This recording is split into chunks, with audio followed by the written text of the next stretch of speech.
Hello and welcome to top code. इस video में हम बात करने वाले हैं ग्रुप बाय क्लॉज की, एग्रीगेट फंक्शंस की और हैविंग क्लॉज की। लेकिन वीडियो में आगे बढ़ने से पहले आपके लिए एक क्वेश्चन है। आपको बताना है कि what will be the output of this query. Query है select employ ID, new salary minus old salary as hike from employ where hike greater than 3000 order by hike. Option A, error. Option B, a set of employees who have received a hike of more than 3000 in ascending order of hike. Option C, a set of employees who have received a hike of more than 3000 in descending order of the hike. Option D, none of the above. इस question का answer जरूर दीजिएगा comment section में। सही answer को मैं heart दे दूंगा। तो चलिए बात कर लेते हैं ग्रुप बाय क्लॉज की। ग्रुप बाय क्लॉज का काम होता है रोज को ग्रुप करना। ग्रुप बाय क्लॉज में अपन कॉलम्स का नाम देते हैं, स्पेसिफाई करते हैं, और जिन कॉलम्स का नाम दिया है अगर उनमें सेम वैल्यूज आती है, सेम वैल्यूज हो तो ग्रुप बाय उनको ग्रुप कर देगा। ग्रुप बाय कॉमनली यूज होता है एग्रीगेट फंक्शन के साथ में, जैसे कि काउंट हो गया, सम हो गया, एवरेज हो गया, मैक्स हो गया, मिन हो गया। ठीक है, ये डेटा को समराइज करने के लिए, एग्रीगेट करने के लिए काम आता है। सपोज कीजिए कि मेरा एक रिटेल चेन चलाता हूं मैं, तो मेरे को चेक करना है कि पिछले 6 महीने में कौन सी कितनी सेल्स हुई या फिर किस रीजन में कितनी सेल हुई। ठीक है, तो इसके लिए मेरे को पहले केस में अगर मेरे को चेक करना है कि किस मंथ में कितनी सेल हुई, तो मैं जो भी मेरा टेबल होगा, जो भी मेरे रिकॉर्ड्स होंगे, उनको मैं सबको ग्रुप बाय करूंगा on the basis of month. ठीक है, फिर मैं एग्रीगेट फंक्शन लगाऊंगा सम, तो मेरे को एग्रीगेटेड डेटा मिल जाएगा। वैसे अगर दूसरे केस में अगर मेरे को रीजन में सेल्स देखना है कि किस रीजन में कितनी सेल हुई है, तो मैं ग्रुप बाय करूंगा रीजन से, और फिर मैं सम फंक्शन का यूज करके डेटा को एग्रीगेट कर लूंगा। सिंटेक्स इसका ग्रुप बाय का होता है select column 1, column 2, comma aggregate function, column 3 from table name where condition group by column 1, column 2। Syntax में आप देखिए कि ग्रुप बाय में 2 कॉलम है, कॉलम 1 और कॉलम 2, वही कॉलम सेलेक्ट में कॉलम 1 एंड कॉलम 2। तो चलिए बात कर लेते हैं एग्रीगेट फंक्शन की। सिक्वल में 2 तरह के फंक्शंस होते हैं वर्किंग के हिसाब से, एग्रीगेट फंक्शन और स्केलर फंक्शन। एग्रीगेट फंक्शन वो होते हैं जो किसी ग्रुप ऑफ वैल्यूज पे काम करते हैं, मल्टीपल वैल्यूज पे ऑपरेट करते हैं और आउटपुट में हमको सिंगल वैल्यू जनरेट करके देते हैं। स्केलर फंक्शन केवल सिंगल वैल्यू पे ऑपरेट करते हैं और आउटपुट में अपन को सिंगल वैल्यू ही मिलती है। एग्रीगेट फंक्शन की कुछ एग्जांपल्स हैं, जैसे कि एवरेज जो calculates the average value, count function counts the number of rows, max function retrieves the maximum value from a column, और min function retrieves the minimum value from a column. Sum function calculates the total sum of values in a numeric column. ठीक है, group by को अपन example से समझ लेते हैं। Group bye को समझने के लिए मैं एक टेबल क्रिएट करूंगा सैलरी नाम से, जिसमें ये employee ID, employee name, department, salary, hike, ये 5 कॉलम होंगे। ठीक है, और फिर मैं इसमें डेटा इंसर्ट करूंगा। टेबल बनाने के लिए और डेटा इंसर्ट करने के लिए मैं कोड डिस्क्रिप्शन में दे दूंगा, आप वहां से कॉपी करके बना लेना। ठीक है, तो टेबल बन चुकी है। मैं आपको एक बार डेटा दिखा देता हूँ। सेलेक्ट स्टार फ्रॉम सैलरी करके मैं इसको एग्जीक्यूट करता हूँ। गोइंग टू द रिजल्ट्स, तो आप देखिए इसमें 5 कॉलम है। ठीक है, डिपार्टमेंट वाले कॉलम में HR, IT, फाइनेंस, ये 3 टाइप के डिपार्टमेंट्स हैं और टोटल 8 रिकॉर्ड्स हैं। ओके, अब ग्रुप बाय को समझने के लिए हम एक क्वेरी का एग्जांपल लेंगे। ये क्वेरी देखिए, select employee name, salary, department from salary, group by department, employee name, salary. मैं इसको इसमें ग्रुप बाय कर रहा हूँ डिपार्टमेंट, एम्प्लॉय नेम और सैलरी, इन तीनों के कॉम्बिनेशन से, और सेलेक्ट कर रहा हूँ एम्प्लॉय नेम, सैलरी, डिपार्टमेंट। तो देखते हैं कि इसका आउटपुट क्या आता है। मैं इसको एग्जीक्यूट करता हूँ। गोइंग टू द रिजल्ट्स, तो आप इसका आउटपुट देखिए, अपने पास 8 रोज थी, तो यहाँ पे भी 8 रोज ही मिली है अपन को। ठीक है, और जो फाइनेंस वाले डिपार्टमेंट था वो सारे रिकॉर्ड्स एक जगह हो चुके हैं, HR वाले एक जगह हो चुके हैं, IT वाले एक जगह हो चुके हैं। तो आपको ये बताइए कि इसमें टोटल कितने ग्रुप हैं। आपको देखने में लग सकता है कि इसमें 3 ग्रुप बन चुके हैं, लेकिन ऐसा नहीं है, क्योंकि अपन ने ग्रुप बाय में 3 कॉलम लिए हैं, डिपार्टमेंट, एम्प्लॉय नेम और सैलरी। ठीक है, इसकी वजह से यहाँ पे जो इन तीनों का जो कॉम्बिनेशन होगा, अपन ने ग्रुप बाय में 3 कॉलम लिए हैं, डिपार्टमेंट, एम्प्लॉय नेम और सैलरी, तो जो इन तीनों का कॉम्बिनेशन होगा वो अगर सेम होगा तो ही ग्रुप बनेगा। तो इस केस में, अपने वाले केस में, यहाँ पे कोई भी ऐसी रो नहीं है जो ये सेम वैल्यू प्रोड्यूस कर रही हो, तो इसकी वजह से यहाँ पे दिखने में लगता है कि 3 ग्रुप बन चुके हैं, लेकिन ऐसा नहीं है। ये जो 8 रोज है ये 8 ही ग्रुप्स है, क्योंकि हर रो में चार्ली और सैलरी, एम्प्लॉय नेम और सैलरी डिफरेंट हो रहा है। ठीक है, ऐसे ही बाकी 8 रोज में। तो मैं थोड़ा सा चेंज करता हूँ, मैं यहाँ पे केवल एम्प्लॉय नेम और डिपार्टमेंट सेलेक्ट करता हूँ, और गोइंग टू द रिजल्ट्स, तो भी देखिए आप 8 रोज थी और 8 ही ग्रुप्स बने। अब मैं यहाँ पे केवल डिपार्टमेंट सेलेक्ट करता हूँ, फिर मैं इसको एग्जीक्यूट करता हूँ, तो आप देख सकते हैं 8 रोज थी और 8 ही आउटपुट में अपन को रिजल्ट मिला। तो इसका मतलब अभी भी 8 ही ग्रुप्स बने। तो अब इसको ठीक करने के लिए मैं क्या करता हूँ, ग्रुप बाय में से एम्प्लॉय नेम और सैलरी हटा देता हूँ। ठीक है, और मैं इसको रन करता हूँ, डिपार्टमेंट डिपार्टमेंट को, तो अब की बार आउटपुट में क्या आता है, अब की बार ग्रुपिंग डिपार्टमेंट के हिसाब से हुई है। तो 3 डिपार्टमेंट थे, 3 डिस्टिंक्ट डिपार्टमेंट थे और तीनों डिपार्टमेंट यहाँ पे आ चुके हैं। ठीक है, अभी मैं सेलेक्ट क्लोज में डिपार्टमेंट के अलावा सैलरी कॉलम और लेता हूँ और फिर इसको एग्जीक्यूट करता हूँ। तो ये बोलता है कि सैलरी कॉलम जो है वो इनवैलिड है in the select list because it is not contained in either an aggregate function और द ग्रुप बाय क्लोज। ठीक है, तो इसका मतलब ये हुआ कि मैं सेलेक्ट में वही कॉलम ले सकता हूँ जो कि ग्रुप बाय क्लोज में है, लेकिन ग्रुप बाय में वो कॉलम ले सकता हूँ जो कि सेलेक्ट में नहीं है। ठीक है, और सेलेक्ट में अगर वो कॉलम लेने हैं जो कि ग्रुप बाय में नहीं है तो हमको एग्रीगेट फंक्शन का यूज करना पड़ेगा। ठीक है, अब मैं इसको रन करता हूँ और गोइंग टू द रिजल्ट्स, तो आप यहाँ पे देख सकते हैं डिपार्टमेंट के सामने जो भी इनकी टोटल सैलरी थी सम होके हर डिपार्टमेंट की वो यहाँ पे आ चुकी है। अब एग्रीगेट फंक्शन का यूज किया है तो एग्रीगेट फंक्शन की बात कर ही लेते हैं। तो चलिए अब एग्रीगेट फंक्शन की बात कर लेते हैं।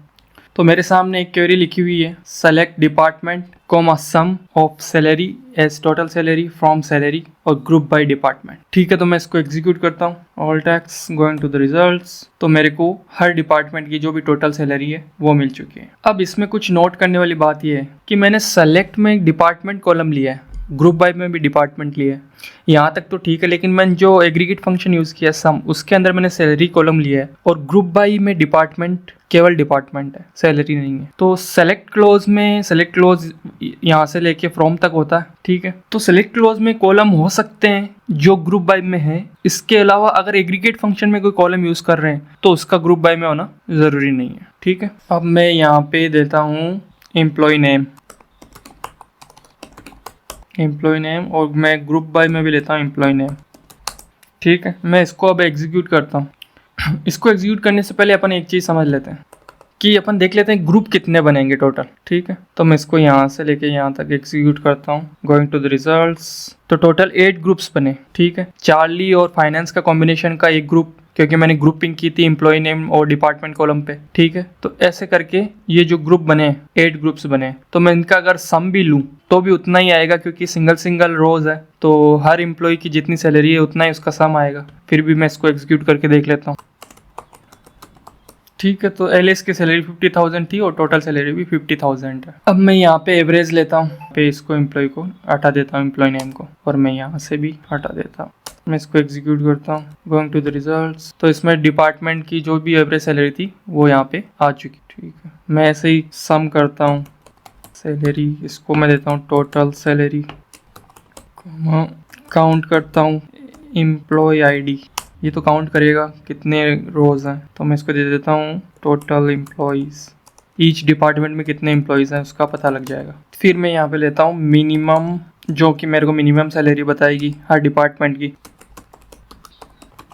फिर मैं यहाँ पे लेता हूँ मैक्स, जो मेरे को हर डिपार्टमेंट की मैक्सिमम सैलरी बताएगी।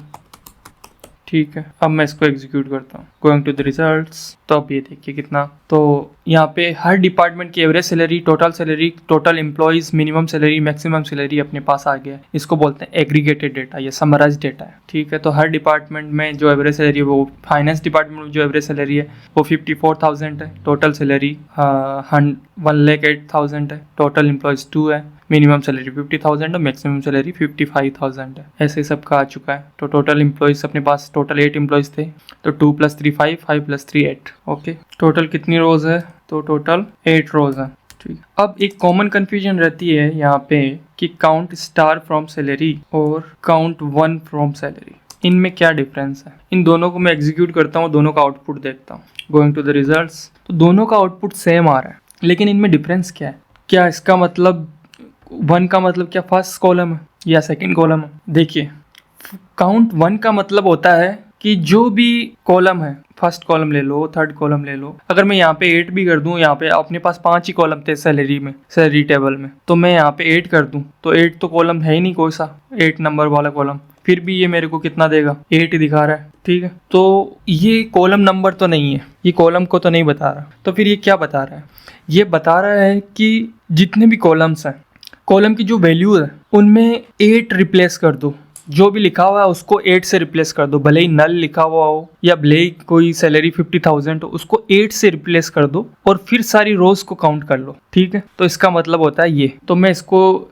8 ना लेके एक नंबर दे देता हूँ, तो इसका भी आउटपुट कितना आएगा, इतना ही आएगा, 8। ठीक है, अब मैं ये बात कैसे प्रूव करूँ कि ये उसको रिप्लेस करता है। ठीक है, तो इसको मैं इसको प्रूव करने के लिए मैं यूज़ करूँगा सम फंक्शन का।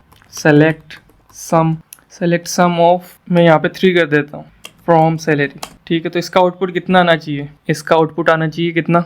इसका आउटपुट आएगा 24। ये देखिए, इसका मतलब इसने कॉलम में जो भी वैल्यू थी उसको 8 से रिप्लेस कर दिया और फिर उनका सम कर लिया। ठीक है, ऐसे मैं यहाँ पे एवरेज करता हूँ तो एवरेज तो सेम ही आएगा सबका। अगर 3 सब में कर दूं फिर एवरेज लूं तो एवरेज तो सेम ही आएगा, 3 ही आएगा फिर। ये देखिए 3। तो चलिए बात कर लेते हैं हैविंग की। हैविंग का यूज होता है जो ग्रुप बाय से अपन को रिजल्ट सेट मिला है उस रिजल्ट सेट को फिल्टर करने के, on the basis of specific condition, उस रिजल्ट सेट को फिल्टर करने के काम आता है। इसको दूसरे शब्दों में ऐसे भी बोल सकते हैं, ग्रुप हैविंग जो ग्रुप्स होते हैं उनको फिल्टर करने के काम बेस्ड ऑन सम कंडीशन। इसका सिंटेक्स होता है select column 1 column 2 aggregate function name, फिर column 3 from table name where condition, group by column 1 column 2 having condition, order by column 1 column. ठीक है, इसको कुछ एग्जांपल के साथ भी अपन समझेंगे। तो चलिए बात कर लेते हैं हैविंग क्लॉज की। हैविंग क्लॉज जो ग्रुप बाय करने के बाद में जो अपन को रिजल्ट सेट मिलता है उसको फिल्टर करने के काम आता है, और ऐसे भी कह सकते हैं कि ये ग्रुप्स को फिल्टर करता है। तो मेरे सामने एक क्वेरी है, select department comma sum of hike as total hike from salary group by department और having total hike greater than 7000। तो आपको बताना है कि ये एग्जीक्यूट होगा कि नहीं होगा। ये एग्जीक्यूट नहीं होगा, इनवैलिड कॉलम टोटल हाइक। इसमें वही एरर है जो हमने पिछले वीडियो में भी डिस्कस की थी कि ये कॉलम की प्रॉब्लम नहीं है, ये एग्जीक्यूशन ऑर्डर की प्रॉब्लम है, क्योंकि सेलेक्ट क्लोज हैविंग के बाद में एग्जीक्यूट होता है तो ये जो अलियास है टोटल हाइक एज अलियास, ये भी इसको बाद में ही मिलेगा। हैविंग अभी इस वक्त इस टोटल हाइक कॉलम को पहचान नहीं पा रहा है तो वो बोल रहा है इनवैलिड कॉलम। हैविंग और वेयर में डिफरेंस क्या है? हैविंग और वेयर में डिफरेंस ये है कि वेयर रोज को फिल्टर करता है जबकि हैविंग ग्रुप्स को फिल्टर करता है। तो मैं यहाँ पे सम ऑफ हाइक यहाँ पे लिख लेता हूँ और अब इसको एग्जीक्यूट करता हूँ। गोइंग टू द रिजल्ट्स, तो आप यहाँ पे देख सकते हैं कि HR और IT ये 2 डिपार्टमेंट है जिनका टोटल हाइक 7000 से ज्यादा है, जबकि फाइनेंस में ऐसा नहीं है। बिटवीन और एंड ऑपरेटर का यूज कर लेते हैं। बिटवीन 10,000 एंड 15,000 मैं इसको एग्जीक्यूट करता हूँ तो एक रेंज दे दी मैंने 10,000 और 15,000 के बीच का। मैं इसको एग्जीक्यूट करता हूँ तो मैंने एक रेंज दे दी 10,000 और 15,000 के बीच में जो भी हाइक मिला है हर डिपार्टमेंट को, तो वो मेरे को यहाँ पर शो करेगा। गोइंग टू द रिजल्ट्स, तो यहाँ पे HR डिपार्टमेंट ऐसा है जिसको 10,000 से ज्यादा और 15,000 से कम हाइक मिला है।